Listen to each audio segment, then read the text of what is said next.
चर्चा करते हो, वो ईश्वर दिखाई नहीं देता तो माने कैसे? मूर्ति तो हमें दिखाई देती है, इसलिए हम उसकी पूजा करते हैं। पर कोई दिक्कत नहीं, पूजा जड़ की भी हो सकती है, चेतन की भी हो सकती है, उपासना केवल ईश्वर की ही होती है।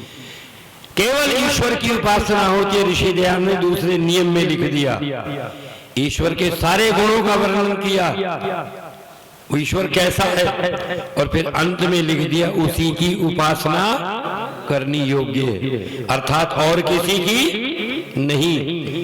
लोग कहते हैं अगर आपका ईश्वर है तो वो दिखाई नहीं देता, हम कैसे माने कि ईश्वर होता?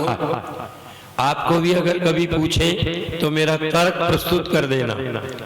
मैंने उन सज्जनों से कहता हूं, भूख, प्यास, सर्दी, गर्मी, सुख, दुख, ये दिखाई देते हैं क्या कभी आंखों से?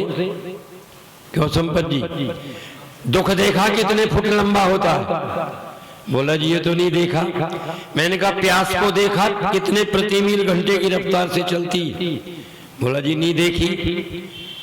तो मैंने कहा भूख, प्यास, सर्दी, गर्मी आंखों से देखिए कि तो झमाझम पड़ रही? बोला नहीं देखी। तो मैंने कहा होती है कि होती है? तो मैंने कहा देखी नहीं तो क्यों मानते हो? बोला जी ये तो अनुभव से जानी जाती है। मैंने कहा ईश्वर भी अनुभव का ही विषय है, आंखों का विषय नहीं। आंखें भौतिक वस्तु को देखती हैं, आंखें, क्योंकि आंखें भौतिक हैं, भौतिक वस्तु को देखती हैं, और भौतिक नाशवान है, किसी काल में बनता है, काल में नष्ट भी होता है। ना ईश्वर कभी बना है और ना कभी बिगड़ेगा, वो हर समय एक जैसा।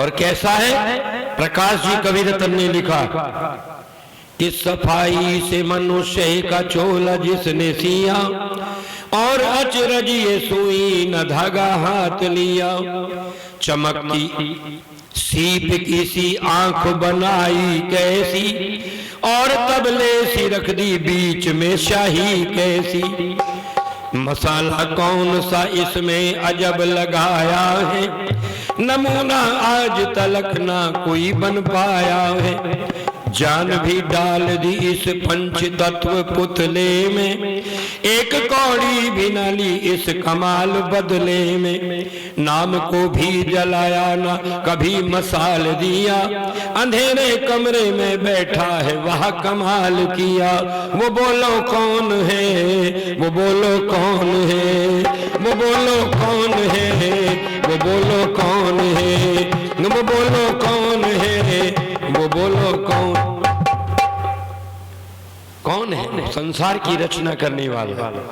पर ये आदमी बड़ा नालायक है।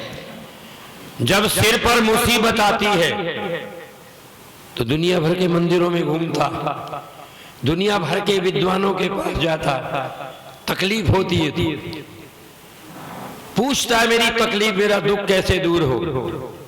पर याद रखो सब सुखों का दाता तो, क्यों जी, सबका दाता परमेश्वर है सुखों का, वो सुख स्वरूप है, वो ज्ञान स्वरूप है, वो स्वयं प्रकाश स्वरूप है। फिर तू क्या दीपक दिखाएगा उसे? वो तो स्वयं प्रकाश स्वरूप है, क्यों गलती करता? जब सिर पर मुसीबत आती है तो कहते हैं प्रभु कष्ट हरो, और जब आनंद से दिन गुजरते हैं अब कुएं में भगवान पड़ो, अब उसकी जरूरत नहीं। कहते हैं अजी हम परमात्मा को जानना तो चाहते हैं पर मिला ही नहीं, खूब कोशिश की, मिलता ही नहीं। उर्दू का शायर कहता है, कौन कहता है कि मुलाकात नहीं होती? कौन कहता है कि उससे मुलाकात नहीं होती है? वो तो रोज मिलते हैं मगर बात क्यों नहीं होती है? फिर लिखा, जिन्हें तू ढूंढता था आसमानों और जमीनों में, वो निकले तेरे जुल्मत खाना है दिल के मकीनों में। जाहिर की आंख से ना तमाशा करे कोई, और देखना है तो दीदाए दिलवा करे कोई। जो तिलमा ही तेल है क्यों चकमक में आग, तेरा प्रभु तुझ में बसे जाग सके तो। क्या लिखा प्रकाश जी ने, प्रसंग बस 2 लाइन। तेरे अंतःकरण में भी राजा हुआ। क्या कहता है वेद भगवान, क्या कहते हैं, तज्जेजति तन्नेजति तद्दूरे तद्वंती। परमात्मा तेरे पास भी है और परमात्मा तेरे से दूर भी है। एक आदमी खड़ा होकर के नेपाल में मेरे से कहने लगा क्या पागल बनाते हो। बोले क्यों? बोला ऊपर का नीचे विलोम शब्द है, आगे का पीछे है, लाभ का हानि है। आप कह रहे हो पास भी और दूर भी है, दोनों कैसे हो सकता है? मैंने कहा यही तो वेद की विशेषता है, यही वेद की विशेषता है। वो पास भी और दूर भी है, ज्ञानियों के पास है, अज्ञानियों से दूर है, धर्मात्माओं के पास है, पापियों से। बोला ये तो कभी सोचा ही नहीं था। मैंने कहा हमारे समाज में आवाज सोचने की शक्ति मिलती है और कहीं नहीं। तेरे अंतःकरण में भी राजा हुआ, करना यह पाप देता हूँ संकेत में।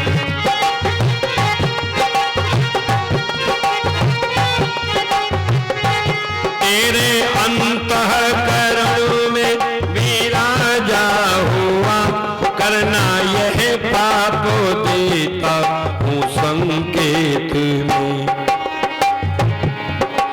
हाँ करना यह पाप देता हूँ संकेत में। लिप्त विषयों में हो सीख मेरी भली, लिप्त विषयों में हो सीख मेरी भली। ध्यान में तू न लाए तो मैं क्या करूं, पास रहता हूँ तेरे सदा में। अरे तू नहीं देख पाए तो मैं क्या करूं, मूढ़े मृग तूने चारों दिशाओं में। तू ढूंढने मुझको जाए तो मैं, लिप्त विषयों में हो सीख मेरी भली, और ध्यान में तू ना लाए तो मैं क्या करूं, पास रहता हूं तेरे सदा में। अरे तू नहीं देख पाए। एक गांव में चोर चोरी करने के लिए चल दिए, जा रहे थे, रास्ते में एक शेख सिल्ली ने कहा मुझे भी ले चलो। बोला तू गड़बड़ करता है, तेरे को कई बार ले गए, तुझे नहीं ले जाएंगे। बोला आज नहीं करूंगा। सच कह रहा है? हाँ, बिल्कुल नहीं करूंगा। गांव में चले गए, एक घर में घुसे और घर ढोली का था, ढोलक बजाने वाला, शादी में ढोल बजाते। घुस गए, अब उनसे कहने, सब अपना अपना सामान बांधने लगे। तो पता है ये शेख सिल्ली ने क्या किया? बोला मैं तो ढोलक ले चलूंगा। बोला तुझे जो लेना है ले ले। तो बोला पर बजा के देखूंगा। बोला पागल हो गया, बजा के देखेगा लोग जाग जाएंगे। बोला फूटी हुई तो क्या करूंगा? बोला ले चल। बोला मैं तो बजा के देखूंगा। नहीं माना। अब जिस आदमी में कोई भी आदत पड़ जाए, जिद्दी बने की, हट्टी बने की, झूठ बोलने की आदत बन जाए, छूटना बड़ी मुश्किल होती। और कभी लिखता है आदत अगर बुरी बन गई तो प्रयास करो। आदत बुरी सुधार ले, हो गया भजन। आदत बुरी सुधार ले, हो गया भजन। मन की तरंग मार ले, हो गया भजन। ढोलक बजाई, लोग जाग गए, भागे, खा लिया, सामान छोड़ दिया। जंगल में पहुंचे, नालायक हमने तेरे से कहा था, तूने कहा। बोला क्या करूं, मेरे मन में आ गई। बोला बैठ ठीक है, पर एक बैल खोल के ले आया था एक उनमें से आदमी, पड़ोस के दूसरे घर में से एक बहुत कीमती बैल, जवान बैल को खोल लाया, जंगल में ले आए। बोला देख अब पड़ोस में दूसरा गांव है, हम वहां चोरी को जा रहे हैं, यहाँ तो लोग जागे, तूने गड़बड़ कर दी, इस बैल को पकड़ के तू यहीं बैठ जा जंगल में, तुझे नहीं ले चले, गड़बड़ करेगा। बोला ठीक है, पेड़ से बैल बांध दिया, जंगल में बैठा। बाहर कहीं शहर से जिस गांव में वो घुसे थे चोर, उसी गांव के आदमी पैदल आ रहे थे, कोई साधन नहीं मिला। चांदनी रात उन्होंने देखा जंगल में बैल कैसे बंधाया, उन्हीं का खेत था, बैल यहाँ कैसे बंधा, चलो देखे। गए तो बैल बंधा था, वो आदमी पकड़ के बैल को बैठा था। बोला तू कौन भाई? बोला चोर। बोला बेव, झूठ बोलता, सच बता। बोला यार बड़े अजीब आदमी हो, दुनिया के लोग सत्संगों में भी कहते हैं सांच बराबर तप नहीं, झूठ बराबर पाप, जाके हृदय सांच है ताके हृदय। हम सच बोल रहे तो कह ले झूठ बोल रहा, चोर हूं। बोला कहां से लाया बैल? बोला इस गांव में से चोर करके लाया। कहला हमें दे के ले जा, दे दिया, ले गए गांव में, आवाज लगाई, गांव में चोर घुस गए, फिर भागे वहां से। वो आए शेख सिल्ली से, वो बाकी चोर बोले वो बैल कहाँ है? बोला वो तो मैंने बेच दिया, जंगल में बेच दिया रात में, कौन आएगा यहाँ? बोला कोई भी आ सकता है, ग्राहकार मौत का कोई पता लगता है क्या, कब आ जाए? बेच दिया मैंने। बोला कितने का बेचा? कि जितने का तुमने खरीदा था,